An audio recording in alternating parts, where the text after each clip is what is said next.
Stellantis is literally almost on the verge of going under. You know, with the lead of Carlos Tavares, he had this vision of bringing all of this electrification to a market that simply didn't want it. Of course, they have this diverse group of vehicle brands, many of which should actually go bye-bye.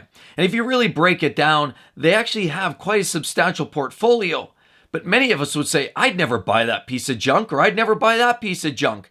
And that's the only one that I would actually own. From my own personal opinion, with the incoming CEO literally knocking on the doors, coming in to make a whole new wholesale change, there's an opportunity to get Stellantis back on the wagon. They have some legendary brands and some brands that definitely could go bye-bye. I mean, sometimes we just grow. We outgrow the industry. I mean, we think of vehicles like Saturn, like Pontiac. They went bye-bye many moons ago because they were redundant, unreliable, ugly, or they just didn't have a place. Nobody was buying them. Well, that's what's going on with Stellantis. And it's one of the biggest car companies in the globe, but you know what? They screwed up big time. In my own personal opinion, they've watered down the quality brands and they've created too much of a volume attitude with high profit margins on vehicles maybe that shouldn't because they were focused in the wrong place, like Jeep. Jeep, they really nailed down the high increased costs. Ram. You know, I was down looking at the Ram Tungsten on the weekend and I saw a $108,000 tag on a brand new Ram Tungsten. You talk about out of touch with the actual core buyers, that's got Stellantis in the dictionary right next to it. So let's just break this down. There's actually 4 brands that could go bye-bye. They need to get that money back into the organization. They need to stop the bleeding. Let those parasitic companies go away, or those brands, and bring the money back and develop certain brands instead. But let's talk about this because I have some ideas here. First of all, Ram. Ram is their pickup trucks. We know that it's a popular truck. The problem is, even with about 15% of the sales in Stellantis coming from the Ram vehicles, that's clearly not enough. And the majority of the globe just doesn't give a damn about those types of trucks. They just don't care. And quite honestly, with vehicles like the Tungsten, they're just overpriced. So what actually should happen is Ram should stick around. I don't think Ram needs to go anywhere. I mean, we know sales were down and they had some fairly significant delivery times. They had a lot of inventory on the lots. But a lot of that was because of overproduction. They were trying to put too much on the market when the market just didn't command it. So that said, the Ram is still a pretty significant producer in terms of the overall profits and the sales. And as such, in my own personal opinion, Ram should continue on developing that. But they should look at maybe more of an international market. Maybe focus on lower cost vehicles. Maybe smaller, scaled down Ram trucks that they could sell across the globe. And really take a good hard look at the way they're building vehicles. Consider the costs that it's going in to make and manufacture some of these trucks. I mean, let's face it, who's got $108,000 for a half-ton truck these days? Not too many people I know. So really look inside and say, look, are we charging too much? And if we are, where are costs being consumed? How much are we actually wasting on parts, supply chain, staffing, multiple layers within the corporation? We need to thin the herd. We need to improve on costs and quality, but clearly things are a mess and they need to focus more on international markets. But Ram should stick around. Another one, Jeep. Now we know Jeep, they've come and gone. In many cases, we've seen some of their prices go really through the roof. And quite honestly, unjustifiably so. Renegade went bye-bye. Overpriced trash. Fiat Panda, yeah, nobody really wanted them. That's no reason they went. It's actually a really good reason they went away. Then what about, we've talked about the Compass, and I've showed you Compasses Compi for $55,000 Canadian for a fully loaded Compass. Like, what are we thinking, guys? Like, come on, Jeep. Let pull your head out of that. Anyway, Jeep Grand Cherokees, very popular. A lot of people love them, and they give you a third row, and they've been around a long time, and they're durable, and they tow, and they do all the right things. A lot of people love the branding, so they seem to be sticking around. But really, maybe look at those costs a little bit. Trim that back. And this is what's going to have to happen, in my own personal opinion. Jeep's going to have to start shedding some of that skin, that snake skin, like the Compasses, the Renegades. All of that volume crap, they need to get rid of. Straight up. Focus on their core. The Wranglers, that's one of their cores. That's where Jeep came from. Focus on that. Provide the value there again. Maybe look at the pricing. Again, don't cheap out. Don't put lower grade parts to lower the cost. Try to improve on that quality, of course, but do it in a way by eliminating some of the outlier volume junk. Compasses and Renegades. Maybe focus on trimming down the number of unique models. So Wranglers should stick around. Gladiators seem to have a place because they're sort of loosely based on the Wrangler, and a Jeep Grand Cherokee. What more do you need? Those are the popular models. And if you need smaller SUVs, focus in some of the other spaces, which we'll get to in a second. But being that they're about 15% of Stellantis' overall sales, Jeep should not go anywhere. I mean, we know Jeep's probably not realistically going anywhere, at least on its own. I mean, it's one thing if Stellantis decides to part out and sell individual brands. That's another conversation that we've spoken about before. But as a brand specifically, I'm not talking about the company of Stellantis, but the brand has a place in the market, and it doesn't seem to be going anywhere. Now, here's one that really should hit the ropes. Like, truly, truly Chrysler. I mean, what is it? Chrysler Pacifica or the Caravans? Like, absolute trash. I mean, if we're being honest, there's way better options. Who buys minivans other than rental companies today? And clearly, as a result, we're not seeing a whole lot of success, okay? They're not seeing a lot of sales other than the minivan fleets that go to these rental companies. Nobody really buys them. You don't see too many that don't have a business license plate on them. So really, they could get rid of that. Who wants Chrysler? Chrysler, we know, Junior Chrysler was looking at buying the brand. I mean, Chrysler comes from an historical background, but all they're doing is just allowing the bleed and the persistence of this failure to continue on and on and on. And so as a result, I truly believe Chrysler needs to go away. Now, Pacifica, who needs that junk? There's other options out there. If you need a minivan, Toyota and Honda's got you covered.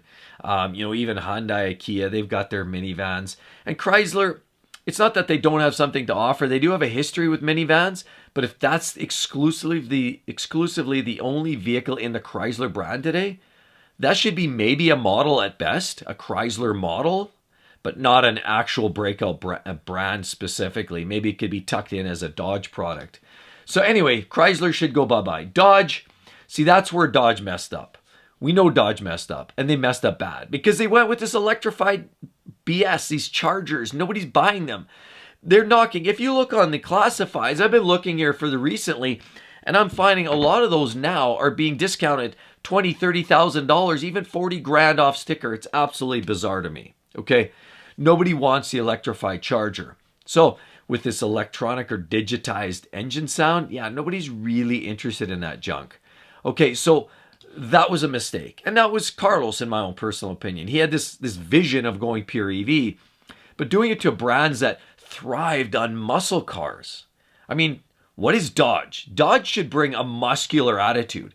The supercharged V8, the Hemis, even the Durangos, muscle, fun, fury, muscle car. That's what Dodge is about. Hemi. We're talking about Mopar. Come on, guys. Remember Plymouth? Well, they're gone. Okay, don't make Dodge go away as well. So in my own personal opinion, bring back the brash, the bold, and bring back like muscle. But not so many watered down models. Just make it count, okay? Make it count. Niche in there. Niche to those buyers that want that muscle. And that's what Dodge should become. Get back focused into that space, and I think you'll find success. Peugeot, they're not going anywhere. They're too big. They're 20% of the sales. Now, we don't see that in North America. We don't really care. But certainly in Europe, that's a brand that's going to be around for a while. And we know Peugeot, French brand, they're just going to be around. They're also building engines or designing engines for other brands like Mercedes-Benz and the likes of that. So they're not going anywhere. How about Citroën and DS? Well, Citroën, French, DS, trash. There's an 8-to-1 sales advantage from Citroën over DS. Now, Citroën does sell a lot of cars in Europe too, and they don't seem to be like they're going to go anywhere anytime soon. DS, bye-bye. Another brand, a lot of you probably haven't even heard of them, and I haven't heard of them myself up until recently, quite honestly, should go away. So they need to really look to that and say, look, okay, there's a bit of a heritage there, but nobody really cares. Nobody really cares about this DS brand and dumb shit brand, if you will. So make it go away. Citroën can stick around. Again, in Europe, they're fine. Opel, Vauxhall, I know in North America, they're not brands that we care about. But again, in Europe, you've got to think in Europe is a big part of Stellantis, the company that where they kind of derive themselves from. Opel and Vauxhall both have substantial market share. And, the heritage, the German Opel brand originally, and then, GM took it over. And now we're talking Stellantis. There's a popularity there that you just can't deny. And, I've driven Opels myself, and they offer, a cost-effective and affordable car. Like, I've been to Europe numerous times, and Opel is a very compelling buy. And that's why people buy them there. That's why it's not a brand that you want to retire anytime soon. Neither do you with Vauxhall. That's another popular brand. You really don't want to ignore those two. They're really, really got a place. Now, Lancia is another brand that you're probably thinking, okay, they've been around for a long time, 100, maybe 120 years or 118, 119 years, I think. They've been around a long time. Like it actually has a lot of history to it in Italy. It's really unfortunate. But sometimes you got to say goodbye. And that's just what we're talking about. Lancia, got to say goodbye because nobody's buying it. Like, I guess you'd have to ask yourself, like, who actually, even if you live in Europe, who's buying Lancias these days? I think they're beautiful, sculpted in the Italian way, but nobody's buying them. So as a result, I think Lancias need to go hit the road. Hit the road, Jack, and don't you come back no more, no more, no more. Anyway, forget it. I'm not a singer. Okay, Fiat, also the big daddy. Remember Fiat? They owned Ferrari for a while, and they've got a lot more money on the table than you'd believe. Now, we don't necessarily in North America love the Fiat all that much, but they're way too big. Fiat matches Peugeot's 20% market share as well in terms of, or Stellantis sales portfolio. So they're making 20% of the sales right off of Fiat. They're way too big. They're not going to be ignored. Sure, they had the 500 they made go away, and the 500e, this new electric, is not selling well here in North America. So they're representing it. It's like, here's the product. I think they're kind of cute, and there might be an opportunity if the pricing's right. We know they were heavily incentivized, but Fiat's just too big. They're not going anywhere. And, if the company, for their success, their future success, they want to keep products and assets and product lines like Fiat around that are money makers. 20%, that's 1/5 of the company's sales are coming from Fiat. So you may not like them here in North America, but in Italy and certainly in Europe, they like them. Abarth, another one. The tricolor, the Abarth, which is sort of the little hot version of the Fiat 500. They're the sporty, spirited, funky, fluffy, quick, fun little cars. I've driven them. They're peppy and they're fun driving, absolutely. But they're basically loosely based on a hot rod, highly strung 500. So definitely they're not probably going to go anywhere. They actually have a pretty substantial margin because they've built this Abarth on a low total entry-level platform like a 500, which is cheap. And with a few little tweaks and mods, they've created this sort of unique spin-off brand called the Abarth. So there's huge profit margin, and they really need to keep that brand around and maybe build it up to something maybe a little more substantial, a little more focused, maybe bring maybe an entry-level, possibly something that's maybe a little more upstream, something that's a little more, higher performance. But Abarth, probably something that Stellantis needs to keep around. Now, here's where things get ugly, and we've talked about this, and I still even get confused with this myself. Alfa Romeo and Maserati, we speak of Italian brands, of course, owned. Not a good scene, okay? Those companies aren't doing all that well, and it's unfortunate because I truly believe that they offer some amazing driving experiences, but the problem is, Maserati, in all their infinite wisdom, went and started stealing parts from the Dodge parts bin. So it's okay to see these switchgear and buttons and knobs from a Chrysler minivan, but then to see it in your $350,000 Maserati supercar, it's an insult. Same with some of their premium Maserati cars. They drive well, and in some cases they utilize derivatives of Ferrari drivetrains. Amazing cars. The Maseratis are beautiful, but their depreciation is atrocious. Partially because of reliability, massive extreme maintenance costs, durability, the fact that, the network for repair shops is minimal. There's not as much service availability for those vehicles, and they just cost so extraordinarily much when they're brand new. Alfa Romeo also has a legendary name, but the problem is Alfa is same thing. It's got that Italian verve, if you will. They're fun cars. They're beautiful. I personally love both of them.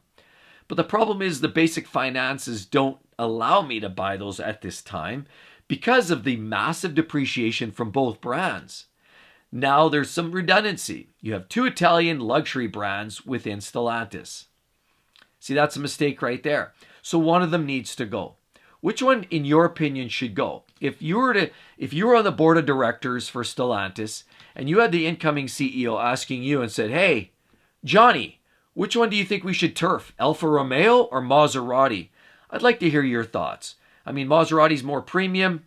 Alfa's still a pricey brand, and they're both considered more or less luxury brands.